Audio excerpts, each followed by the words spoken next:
Welcome back dear student, आप सभी का अपने चैनल सक्सेस की 90 पे स्वागत करता हूं। आज मैं आप सभी को पढ़ाऊंगा केमिस्ट्री कक्षा 10 की यानी रसायन विज्ञान कक्षा 10 का पहला पार्ट पढ़ाऊंगा आप सभी लोग को। पहला पार्ट लिखा हुआ है रासायनिक अपक्रियाओं के प्रकार। ठीक है, रासायनिक अपक्रिया एवं उनके प्रकार। और अपना टॉपिक स्टार्ट करते हैं। जितने भी लोग अभी ज्वाइन नहीं कर पाए हैं तो वीडियो को जल्दी से ज्वाइन कर लें, और सभी लोग से रिक्वेस्ट है कि वीडियो को शेयर कर दें। जितने भी बच्चे हैं उनको इन्फॉर्म कर दें और वो आकर के हमारे चैनल से जुड़ें। आज की क्लास आपके लिए इम्पोर्टेंट रहेगी। ठीक है, तो चलिए स्टार्ट करते हैं। रासायनिक अभिक्रिया सबसे पहले हमारी रहेगी टॉपिक। आज हम लोग पढ़ेंगे क्लास 10 का। ठीक है, क्लास 10th का केमिस्ट्री। ठीक है, केमिस्ट्री पढ़ेंगे। ठीक है, केमिस्ट्री के अंतर्गत लेते इसमें कि रासायनिक अभिक्रियाएं क्या होती हैं। ठीक है, सबसे पहला इसके अंतर्गत रहेगा रासायनिक अभिक्रियाएं। ठीक है, अभिक्रियाएं अगर इसकी बात कर लें इंग्लिश में तो इसको बोलते हैं केमिकल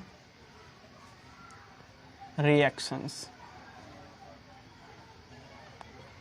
तो देखिए रासायनिक अपक्रियाएं होती क्या हैं इसके बारे में हम लोग पढ़ लेते हैं। तो इसमें है कि वह क्रियाएं जिनमें पदार्थों के संगठन, गुणों तथा संरचना में परिवर्तन हो जाता है। ठीक है, यानी वह क्रियाएं जिसमें से किसी भी पदार्थ के रासायनिक, ठीक है, किसी भी पदार्थ के संगठन। सबसे पहला टॉपिक है इसमें संगठन। ठीक है, संगठन।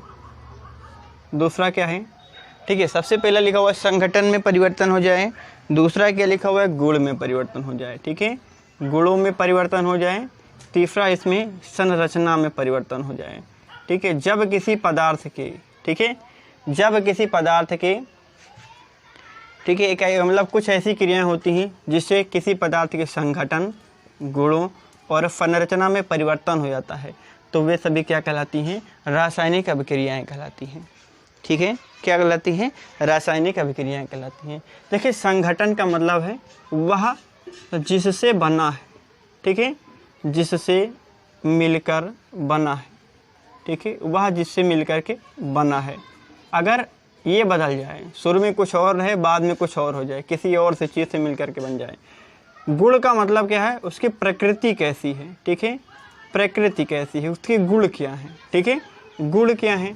आगे संरचना, ठीक है, उसकी संरचना यानी उसका आकार बदल जाए। ठीक है, इसकी संरचना माने क्या हो जाता है, आकार। उसमें ये सारे चेंजिंग्स हो जाएं। ठीक है, तो वो क्या हो जाएगा, उस पदार्थ में क्या हो जाएगा, रासायनिक अपक्रिया होगी। ठीक है, उस पदार्थ में क्या हो गया, रासायनिक अपक्रिया होगी। ठीक है, यानी केमिकल रिएक्शन होगी। इस हिसाब से अगर देखें तो केमिकल इक्वेशन को दो भाग में विभाजित किया जा सकता है। तो ये जो रासायनिक अपक्रिया है इसको दो भागों में बांट सकते हैं।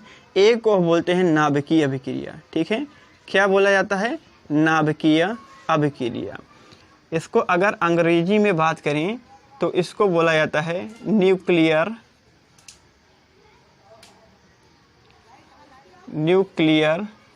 रिएक्शंस। ठीक है, न्यूक्लियर रिएक्शंस बोला जाता है।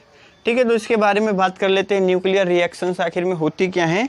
ठीक है, तो नाभिकीय अभिक्रियाओं में परमाणुओं के नाभिक भाग लेते हैं। ठीक है, तो देखिए होता क्या है, नाभिकीय अभिक्रिया जो होती है इसमें परमाणु का कोई नाभिक, ठीक है, कोई भी नाभिक होता है भाग लेता है। तो सबसे पहले इसमें क्या याद करना है हमको कि जो नाभिक होता है इसमें कौन सा भाग लेता है, नाभिक भाग लेता है। ठीक है, नाभिक भाग लेता है, ये चीज़ समझ में आ गया। नाभिक होता कहाँ है, कोई भी परमाणु होता है, ठीक है, तो उसका बीच वाला भाग, ये बीच वाला भाग क्या कहलाता है, नाभिक कहलाता है। या फिर इसकी बात कर लें न्यूक्लियस। ठीक है, क्या कहलाता है, न्यूक्लियस कहलाता है। ठीक है, न्यूक्लियस कहला गया। ठीक है, और ये आउटर मोस्ट शेयर होती है, ये होती है बाहरी कक्ष। ठीक है, क्या होती है, बाहरी कक्षा होती है। और बाहरी कक्ष में क्या होते हैं, इलेक्ट्रॉन होते हैं। ठीक है, बाहरी कक्ष में क्या होते हैं, इलेक्ट्रॉन होते हैं। और यहाँ पर क्या होता है, प्रोटॉन होता है और क्या होता है, न्यूट्रॉन होता है। ठीक है, इतना सी समझ में आ गया। अब इसके बारे में पूरी जानकारी ले लेंगे। तो इन अभिक्रियाओं में परमाणुओं का स्वरूप परिवर्तित हो जाता है। ठीक है, क्या होता है, परमाणुओं का स्वरूप स्वरूप कन्वर्ट हो जाएगा। ठीक है, क्या हो जाएगा? स्वरूप बदल जाएगा। उसका स्वरूप पहले कुछ और रहेगा, स्वरूप बदलेगा। ठीक है, कैसे बदलेगा अभी बता रहे हैं।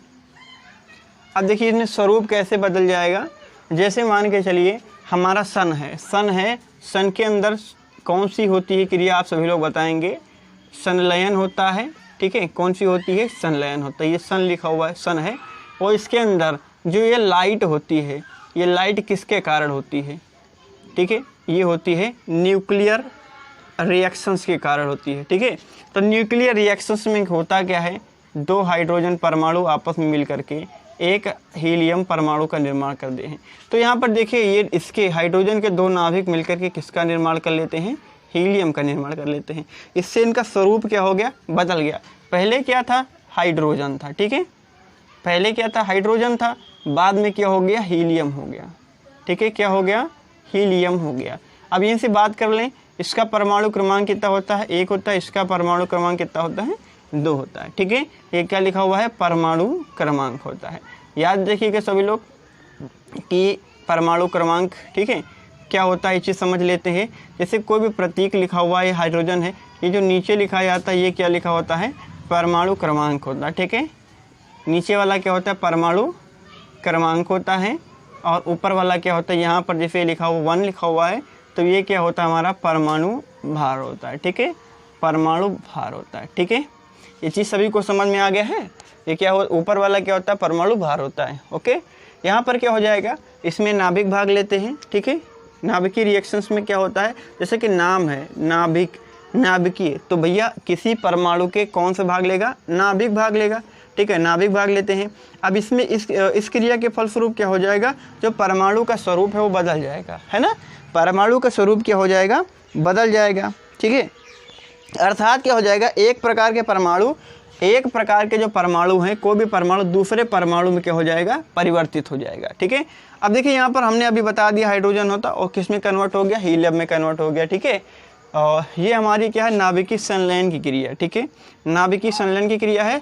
और नाभिकीय संलयन की क्रिया के फलस्वरूप जो है सूर्य में ऊर्जा उत्पन्न होती है, अधिक ऊर्जा। नाभिकीय संलयन में क्या होगा? ठीक है, नाभिकीय संलयन में क्या होगा? अधिक ऊर्जा उत्पन्न होगा। ठीक है, अधिक ऊर्जा उत्पन्न होगी, ये याद रखिएगा। ठीक है, अगर ये पूछा जाए, ठीक है, नाभिक में होता है, एक्चुअल में सूर्य में होता क्या? तो दोनों चीज़ें होती हैं, नाभिकीय विखंडन भी होता है, नाभिकीय संलयन भी होता है। लेकिन एक्चुअल में होता क्या है? नाभिकीय संलयन के कारण हमको अधिक मात्रा में ऊर्जा प्राप्त होती है। ठीक है, नाभिकीय संलयन के कारण अधिक मात्रा में क्या प्राप्त होती है? हमको ऊर्जा प्राप्त होती है। ठीक है, ये वाला सभी को समझ में आ गया है। एक बार फिर से समझ लेते हैं होता क्या है। ठीक है, एक बार फिर से पूरा एक बार रिवाइज कर लेते हैं। देखिए, रासायनिक अपक्रियाएं किसे कहते हैं? केमिकल रिएक्शन ऐसी क्रियाएं या वह क्रियाएं जिससे किसी पदार्थ के संघटन, गुणों और उसकी संरचना में परिवर्तन हो जाए, तो वो क्या कहलाती हैं? रासायनिक अपक्रिया कहलाती है। ठीक है, रासायनिक अपक्रिया को 2 पार्ट में डिवाइड किया गया है। सबसे पहला पार्ट हो गया रासायनिक नाभिकीय अपक्रियाएं या फिर न्यूक्लियर रिएक्शंस। न्यूक्लियर रिएक्शंस क्या होती है? इसमें क्या होता है? किसी परमाणु के नाभिक भाग लेते हैं। ठीक है, किसी परमाणु के नाभिक भाग लेते हैं। इस क्रिया के फलस्वरूप परमाणु का स्वरूप बदल जाए। ठीक है, परमाणु का स्वरूप क्या हो जाता है? परिवर्तित हो जाता है। ठीक है, बदले का मतलब कह लो परिवर्तित हो जाता है। अर्थात होता क्या है? जो परमाणु होता है वो किसी दूसरे परमाणु में परिवर्तित हो जाता है। अभी हमने इसका एग्जाम्पल भी बता दिया आप लोगों को। हाइड्रोजन आपस में मिलकर के क्या बना लेगा? हीलियम बना लेगा। ठीक है, तो यहाँ पर पहले हाइड्रोजन था, बाद में क्या हो गया? हीलियम हो गया, यानी दूसरे प्रकार के परमाणु में कन्वर्ट हो गया। ठीक है, दूसरे प्रकार के परमाणु में बदलाव हो गया। ठीक है, अब देखिए इसमें क्या हो जाएगा? अब बात कर लेते हैं रासायनिक अपक्रिया की। ठीक है, अब रासायनिक अपक्रिया की बात कर लेते हैं।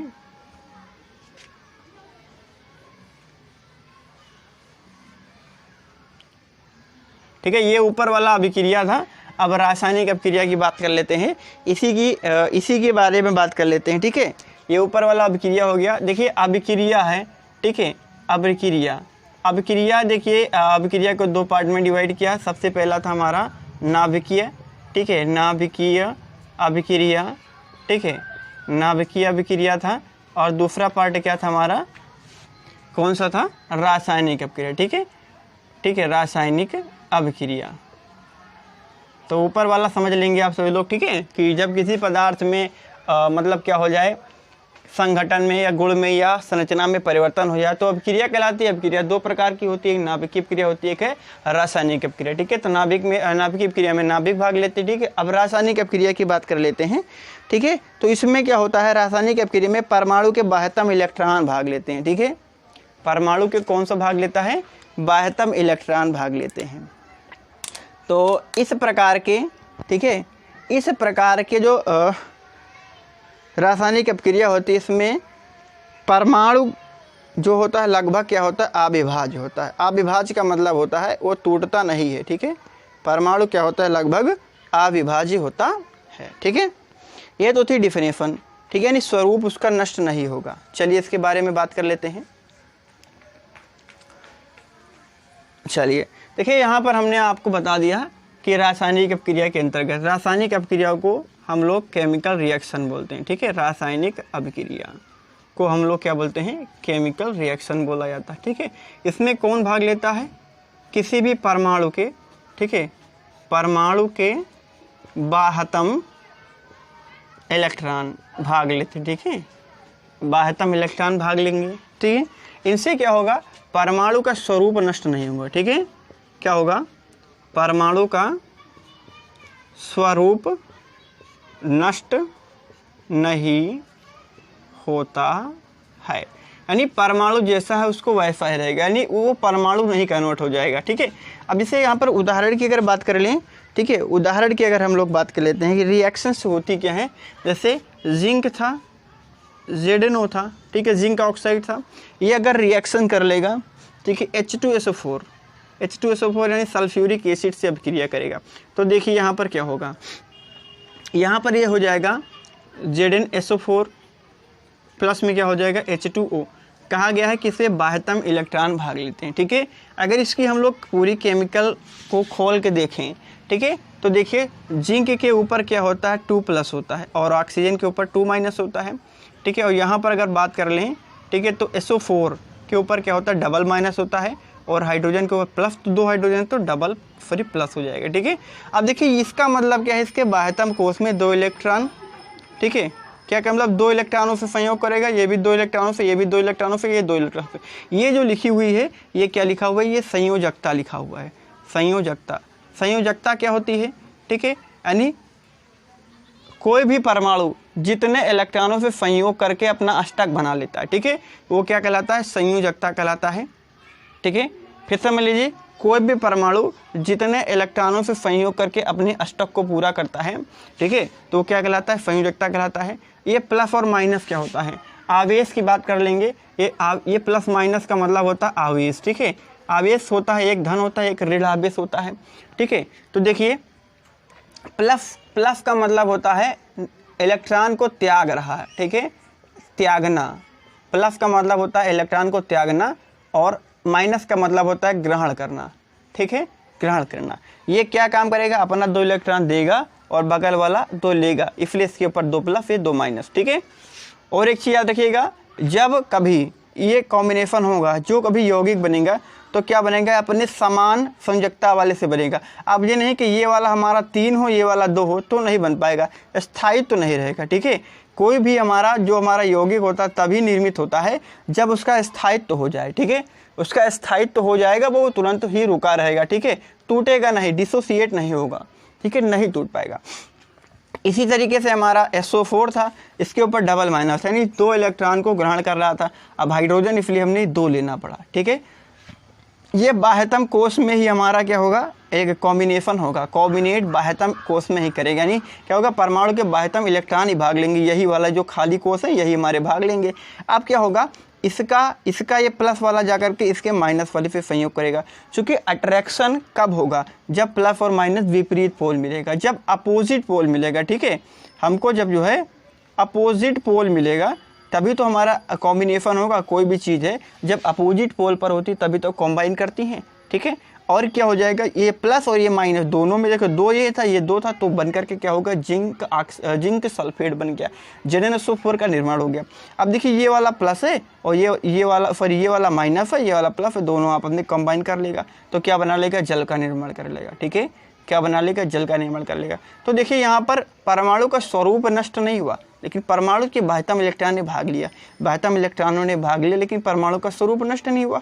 जिंक यहाँ पर भी था, जिंक यहाँ पर है। ऐसा नहीं कि जिंक को कन्वर्ट करके हमने हाइड्रोजन लिख लिया, हीलियम लिख दिया। अगर नाभिकीय अभिक्रिया की बात करें तो यहाँ पर तो हाइड्रोजन कन्वर्ट होकर किस में हो गया, हीलियम में हो गया। तो यानी पहले था हमारा हाइड्रोजन, लेकिन बाद में क्या बन गया, हीलियम। यानी परमाणु का स्वरूप यहाँ पर नष्ट हो रहा है, लेकिन यहाँ पर परमाणु का स्वरूप नष्ट नहीं हो रहा है। यहाँ पर जिंक था, जिंक ही है। ऑक्सीजन था, ऑक्सीजन ही हमारा है। हाइड्रोजन था, हाइड्रोजन ही है।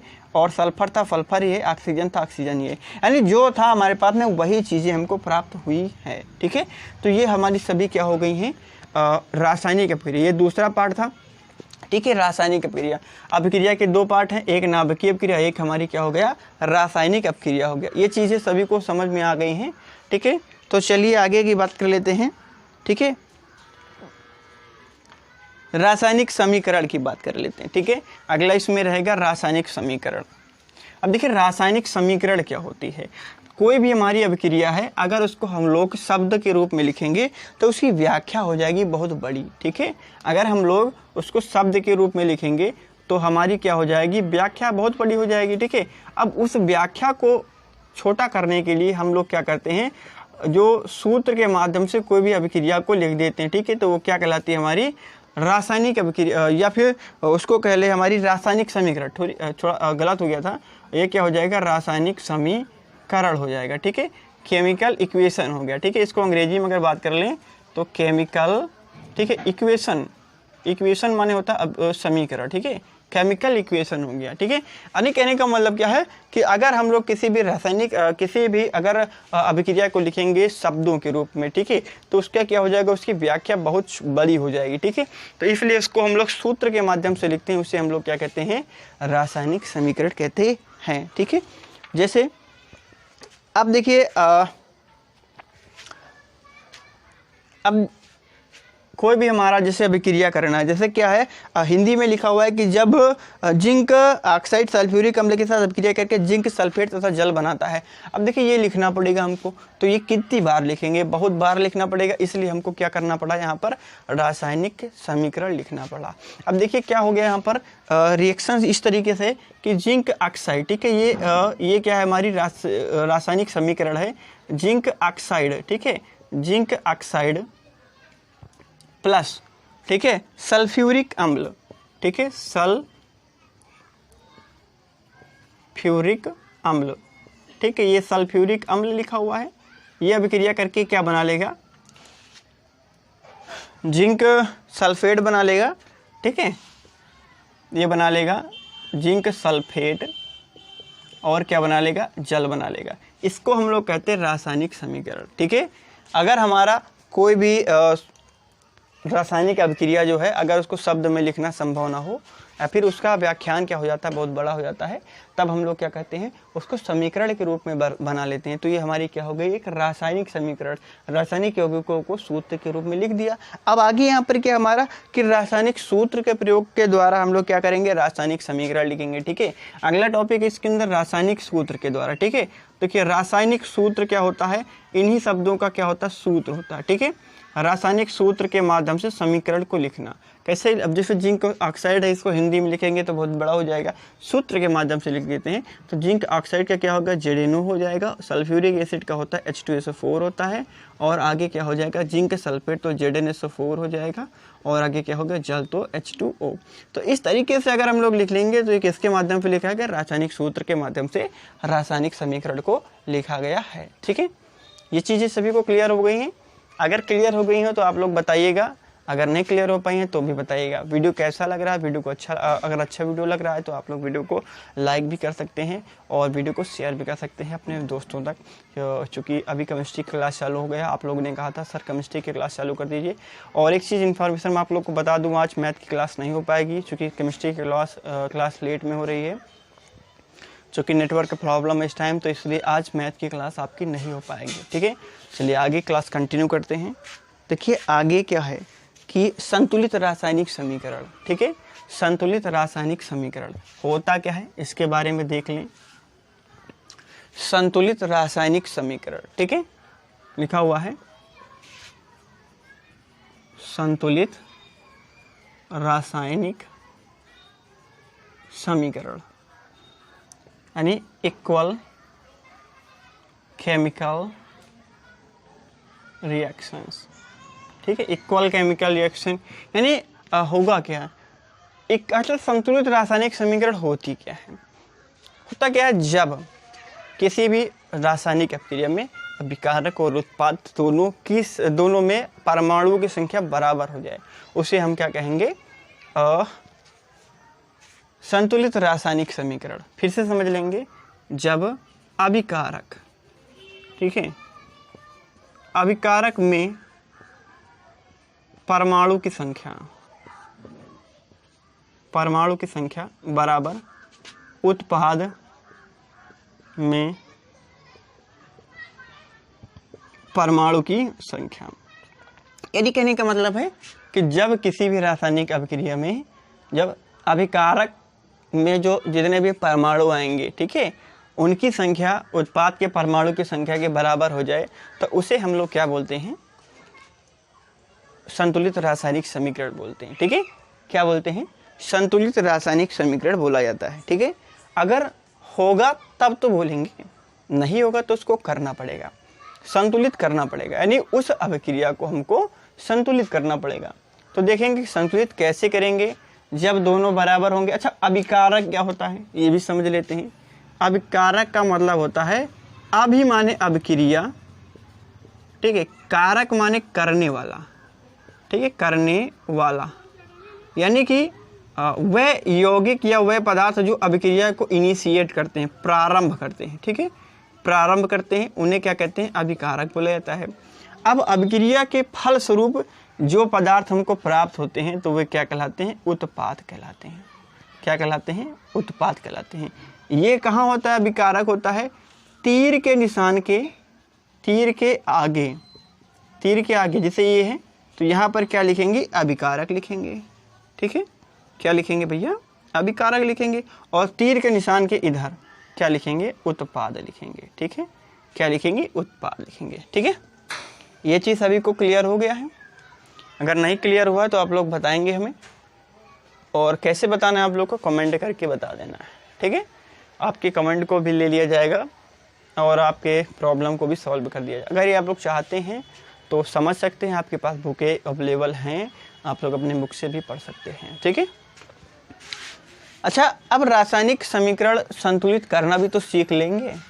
How we solve equal chemical reactions, यानी हम लोग किस तरीके से केमिकल रिएक्शन को सॉल्व कर सकते हैं, किस तरीके से इक्वल किया जा सकता है। ठीक है, तो पहले बात कर लेते हैं। एक लिखा हुआ है कि जब मैग्नीशियम ऑक्सीजन से संयोग करता है तब मैग्नीशियम ऑक्साइड प्राप्त होता है। ठीक है, यानी MgO क्या हो जाएगा, Mg, ठीक है, क्या हो जाएगा, MgO, ठीक है, यहाँ पर 2 हो जाएगा। अब बात कर लेंगे, ये लिखा हुआ है मैग्नीशियम, ठीक है, ये पहला क्या लिखा हुआ है, किसका परमाणु लिखा हुआ, मैग्नीशियम का परमाणु है, आगे ऑक्सीजन का परमाणु है, और यहाँ पर क्या लिखा हुआ है, मैग्नीशियम और ऑक्सीजन लिखा हुआ है। चलिए पहले बात कर लेते हैं, इधर क्या है उधर क्या है, दोनों चीज़ों की पहले बात कर लेते हैं कि कौन कौन सा परमाणु आया है हमारे पास में। देखिए, ये क्या लिखा हुआ है, मैग्नीशियम, कितना है, 1 है। ये क्या लिखा हुआ है, ऑक्सीजन, कितना है, 2 है। ये वाला क्या हो गया, अभिकारक हो गया। ठीक है, क्या हो गया, अभिकारक हो गया। ओके, यहाँ पर बात कर लेते हैं, मैग्नीशियम कितना है, 1 है, और ऑक्सीजन कितना है, 1 है। ये क्या हो गया, हमारा उत्पाद है। क्या इधर और इधर दोनों की संख्या बराबर है, इधर मैग्नीशियम है, इधर मैग्नीशियम तो बराबर है, लेकिन ऑक्सीजन 2 है, यहाँ पर ऑक्सीजन 1 है। तो एक काम करेंगे, ऑक्सीजन में कभी भी कोई भी यौगिक में हम लोग, जैसे ये लिखा हुआ MgO लिखा हुआ है, ठीक है, यहाँ पर 2 है ऑक्सीजन, तो हम लोग 2 यहाँ पर नहीं बढ़ाएंगे, ये तरीका हमारा रॉन्ग हो जाएगा। अब हमको अगर ये 2 यहाँ पर बढ़ाना है तो मैथ में हमने पढ़ा सीधे शुरू से गुणा करो, यानी क्या हो जाएगा, इसका सही तरीका 2 आगे लिख दो तो MgO, तो ये क्या हो जाएगा, 2 Mg हो जाएगा, 2 O भी हो जाएगा। ठीक है, 2 Mg भी हो जाएगा, 2 O भी हो जाएगा। ठीक है, अब अगर यहाँ पर हमने इस तरीके से किया, ठीक है, अब बात समझेंगे। अब बात समझेंगे यहाँ पर, अगर हम लोग यहाँ पर 2 से गुणा कर देंगे तो mg कितना हो जाएगा। अब mg कितना हो गया, 2 हो गया। ऑक्सीजन कितना हो गया, 2 हो गया, ठीक है। लेकिन ऑक्सीजन तो इधर बराबर हो गया, लेकिन मैग्नीशियम 1 हो गया, है ना, मैग्नीशियम 1 हो गया। अब मैग्नीशियम को भी तो 2 करना पड़ेगा, तो अब क्या करें, मैग्नीशियम के आगे 2 लिखते, चूंकि यहाँ पर नहीं लिख सकते हैं तो इसके आगे 2 लिख दिया। अब मैग्नीशियम कितना हो गया, 2 हो गया, ऑक्सीजन भी 2 हो गया। इस तरीके से ये हमारी क्या है, बैलेंस इक्वेशन है, ठीक है। क्या है हमारी बैलेंस इक्वेशन, संतुलित रासायनिक समीकरण है। तो ये तरीका सभी को समझ में आ गया है। अगर किसी को नहीं आया है, किसी को प्रॉब्लम है किसी भी चीज़ में, तो बताएं। अगर आप लोग बताएंगे नहीं तब तो हम बता पाएंगे ना। अगर आप लोग नहीं बताएंगे तो कैसे बता पाएंगे आप सभी को कि क्या आप लोग गलत है, क्या आप लोग प्रॉब्लम्स क्रिएट आ रही हैं। तो अच्छा ये बताइए आप लोग कि ये चीज़ समझ में आई नहीं आई, रासायनिक अपक्रिया का संतुलन में पहला भाग समझ में आया कि नहीं आया, ठीक है। अगर ये समझ में आ गया तो धीरे धीरे मैं आप सभी को पूरा समझा दूंगा।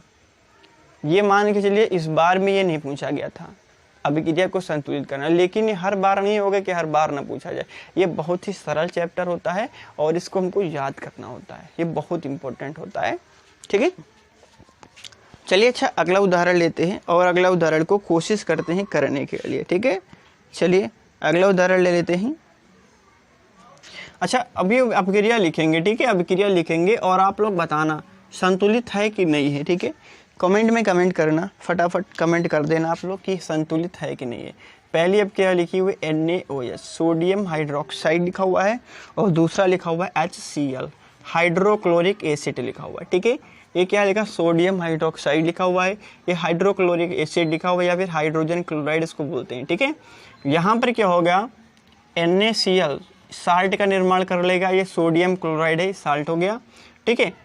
आगे क्या हो जाएगा, H2O जल का निर्माण कर लेगा, ठीक है। तो अब हम आप लोग बताइए कि जो ये अभिक्रिया लिखी है यह संतुलित है या असंतुलित है। आप लोग कमेंट करके बताइए तो आपको हम समझाएंगे कि संतुलित है या फिर असंतुलित है, ठीक है। और तब तक के लिए आप सभी को कर रहे हैं, तब तक के लिए मैं आपको बता दूं, अगर आपने अभी तक वीडियो को शेयर नहीं किया है तो वीडियो को शेयर कर दे, ज़्यादा से ज़्यादा बंदे, ज़्यादा से ज़्यादा बच्चे हमसे जुड़ा करें, ठीक है। शाम वाली क्लास में इंपॉर्टेंट क्लास है, आप लोग स्कूल जा नहीं पा रहे हैं, इसलिए मैंने सोचा आपको कुछ ना कुछ इन्फॉर्मेशन दे दिया जाए, कुछ ना कुछ जानकारी आपको दे दिया जाए। तो इसके नाते आप लोग सभी को बताएं, जितने भी आपके अड़ोस पड़ोस में है या भी जो आपके ग्रुप मेंबर्स हैं, ग्रुप फ्रेंड्स हैं, उन सभी फ्रेंड्स को आप लोग शेयर जरूर किया करें वीडियो। और अगर वो नहीं देखते तो उनसे बताइए, वीडियो को जरूर देखा करें, चूँकि मैं आप लोगों के लिए मेहनत करता हूँ इतना, ठीक है, और लाइव क्लास लेकर के आता हूँ, तो सॉरी मतलब उसके लिए आप लोग क्या काम करें, शेयरिंग जरूर किया करें वीडियो को, है ना। चलिए ये बताइए, आप लोगों ने बता भी दिया होगा, ठीक है, कौन सी अपक्रिया है, संतुलित अपक्रिया है ना। कैसे अपक्रिया देख लेते हैं। देखिए सोडियम की अगर बात कर ले तो सोडियम कितना है, टोटल 1 है। ऑक्सीजन कितना है, टोटल हमारा ऑक्सीजन 1 है। हाइड्रोजन यहाँ पर 1 है, यहाँ पर 1 है, तो 1 1 2 टोटल हाइड्रोजन लिखेंगे, कितना हाइड्रोजन 2 है। क्लोरीन कितना लिखा हुआ है, टोटल 1 है, ठीक है। इधर देख लो, यहाँ पर सोडियम कितना है, टोटल 1 सोडियम लिखा हुआ है। क्लोरीन कितना लिखा हुआ है, टोटल 1 क्लोरीन लिखा हुआ है। हाइड्रोजन कितना लिखा हुआ है, टोटल हाइड्रोजन 2 लिखा हुआ है। और ऑक्सीजन कितना लिखा हुआ है, 1 लिखा हुआ है ना। देखिए ऑक्सीजन 1, इधर का ऑक्सीजन 1, हाइड्रोजन 2, इधर का हाइड्रोजन 2, क्लोरीन 1 और नोट सोडियम 1। तो इस तरीके से ये हमारी कौन सी है, बैलेंस्ड है, ठीक है, बैलेंस्ड केमिकल इक्वेशन है, ठीक है। ये स्वतः क्या है, संतुलित है, स्वसंतुलित है, यानी खुद पर ही संतुलित है, ठीक है। चलिए आगे बात कर लेता हूँ। एक रासायनिक अपक्रिया और लेंगे और यहीं पर अपना चैप्टर क्लोज कर लेंगे। चैप्टर क्लोज नहीं करेंगे, केवल आज का वीडियो क्लोज होगा और मैं आगे भी अगले दिन आपको वीडियो दूंगा। लेड नाइट्रेट लिखा हुआ है PbNO3 का होल ट्वाइस और आगे लिखा हुआ है lead oxide plus NO2 plus O2, ठीक है, प्लस क्या लिखा हुआ है, O2 लिखा हुआ है। यह अभिक्रिया लिखी हुई है, आप लोग बताएंगे इसको शेयर, इसको करके बताएंगे, ठीक है। कैसे करेंगे आप लोग, तो यहाँ पर भाई कमेंट में भेज तो पाते ही हैं, तो आप लोग क्या करें, व्हाट्सएप पर कमेंट कर दिया करें, ग्रुप पे कमेंट कर देंगे अब वीडियो ख़त्म होने के बाद में। लेकिन अभी समझिए, अभी पढ़िए, ठीक है। और जो बच्चे चैटिंग वगैरह में जुटे रहते हैं ना, तो चैट मत किया करिए, केवल बहुत ज़रूरी हो तो करिए और अन्यथा पढ़ाई करिए अपनी, ठीक है। देखिए इसको इसमें बात कर लेते हैं ये लेड कितना लिखा हुआ है, 1 है लेड। यहाँ पर देखिए N नाइट्रोजन कितना है, देखिए ये गुणा कर लेंगे तो यहाँ पर 2 हो जाएगा, तो 2 हो गया। ऑक्सीजन कितना है, तो ये गुणा करेंगे तो 6 हो जाएगा, तो ऑक्सीजन कितना है, 6 है। इधर की टोटल पीबी की बात कर लें तो पीबी भाई एक ही है हमारा। ऑक्सीजन देखिए, ऑक्सीजन टोटल काउंट करो, 2 1 2 3 और 2 5, टोटल ऑक्सीजन 5 है। नाइट्रोजन कितना 1 है। अब देखिए यहाँ पर तो बहुत सारी दिक्कतें हैं। लेड तो हमारा बराबर है, लेकिन हमारा तो ना तो नाइट्रोजन बराबर है और ना ही हमारा ऑक्सीजन बराबर है, दोनों हमारे असंतुलित फॉर्म में हैं। ठीक है, तो अब अगर हमको संतुलित फॉर्म के रूप में करेंगे तो क्या करना पड़ेगा हमको। ठीक है, अब देखिए सबसे पहले क्या करेंगे हम लोग, जो ठीक है लेड को जो ठीक है, ऑक्सीजन हमारा यहाँ पर कितना है, 5 लिखा हुआ है। ठीक है, अब क्या करेंगे इस तरीके से, अगर 6 हो जाए तो अच्छी बात है, तो यहाँ पर एक काम कर लो, 2 से कर लो, तो यहाँ से अब हमारा क्या हो गया, ये हमारा कितना हो गया, 6 हो गया। ठीक है, कितना हो गया, 6 हो गया। लेकिन इस हिसाब से पीबी तो गड़बड़ हो गया, पीबी कितना हो गया, 2 हो गया। ठीक है, अब पीबी को अगर 2 करेंगे तो 2 यहाँ से कर लो, तो पीबी अब कितना हो गया, पीबी 2 हो गया। लेकिन इसके अनुसार ये सब गड़बड़ हो गया। देखिए गड़बड़ क्या हो गया, 2 दूना 4, नाइट्रोजन कितना हो गया, 4 हो गया, 2 3 6 और 6 दूनी 12, ऑक्सीजन कितना हो गया, 12 हो गया, दुगना हो गया। भाई 6 था, 6 का दूना 12 हो गया, 2 दूना 4 हो गया। तो इधर नाइट्रोजन कितना है हमारा, 1 है, तो यहाँ पे 4 करना पड़ेगा। भाई अगर हम लोग नाइट्रोजन को बदलेंगे तो नाइट्रोजन को कितना बना लेंगे हम लोग यहाँ पर। ठीक है, तो नाइट्रोजन को भी तो 4 करना पड़ेगा। अभी अगर हम लोग यहाँ पर 4 कर देते हैं, ठीक है, नाइट्रोजन तो 4 हो गया, लेकिन इसके अनुसार फिर गड़बड़ी आ गई। ठीक है, अब देखिए फिर गड़बड़ी क्या आई है, 4 दूनी 8 ऑक्सीजन हो गया, तो 8 2 10 और 2 12। ठीक है, ऑक्सीजन कितना हो गया, अब हो गया 12। ठीक है, तो इधर ऑक्सीजन कितना है, ऑक्सीजन 12। ठीक है, तो ये ऑक्सीजन यहाँ पर अब 12, यहाँ पर भी 12, तो ये वाला तो भैया बैलेंस हो गया, ये दोनों काम हो गया, फिनिश हो गया। अब देखिए नाइट्रोजन भी हमारा कितना है, नाइट्रोजन भी दोनों में इक्वल्स है, तो दोनों में नाइट्रोजन भी इक्वल है, और लेड भी हमारा क्या है, दोनों में इक्वल है। ठीक है, तो इस हिसाब से अब हमारी क्या हो गई, ये बैलेंस्ड हो गई। अगर इसमें कोई दिक्कत आई हो आप लोग को तो आप लोग बताइएगा। ठीक है, तो आज की वीडियो आप सभी को कैसी लगी। वीडियो आपको अगर अच्छी लगी तो वीडियो को लाइक करना मत भूलिएगा, शेयर करना मत भूलिएगा, और जितने भी आपके पास फ्रेंड हैं, आपके दोस्त हैं, उनको शेयर जरूर करिएगा। आज का वीडियो अगर आप में कोई भी चीज़ है ऐसी समझ में जो नहीं है होगी तो आप सीधे हमसे संपर्क करेंगे। हमारा व्हाट्सएप नंबर नीचे दिया गया है, ग्रुप की लिंक भी नीचे दी गई है, और उस ग्रुप से आप लोग जुड़ जाइए। ठीक है, हमारा क्लास 10th का ग्रुप चल रहा है, आप लोग वहाँ पर जुड़ सकते हैं, और वहाँ पर आप लोग की पीडीएफ्स हैं। ठीक है, ऑब्जेक्टिव टाइप क्वेश्चंस कराए जाते हैं। ठीक है, और शॉर्ट आंसर क्वेश्चन कराए जाते हैं, और ये वाले क्वेश्चन, ये बोर्ड वाला आप थ्योरी चलेगी, कुछ दिन 2-3 दिन थ्योरी चलेगी, और उसके बाद में फिर क्वेश्चन आंसर कराएंगे। ठीक है, क्वेश्चन आंसर आप लोग को स्क्रीन पर मिलेगा, आप लोग चाहेंगे तो उसको नोट कर सकते हैं, अन्यथा आप लोग जैसी मर्जी। ठीक है, तो जाते जाते आपको बता दूँ, अगर आपने अभी तक हमारे चैनल को सब्सक्राइब नहीं किया है, फ्रेंड को शेयर नहीं किया, तो फिर वीडियो को शेयर करें, और शेयर करने के बाद में क्या करेंगे, वीडियो को लाइक जरूर करेंगे। जाते जाते वीडियो को लाइक कर दीजिए, चूँकि आप लोग वीडियो को लाइक कभी नहीं करते हैं। देखते हैं ज़्यादा लोग लाइक कौन नहीं करता, तो आप लाइक करिए। ठीक है, फटाफट लाइक कर दो, वीडियो को शेयर कर दो। चलिए, गुड बाय, गुड नाइट।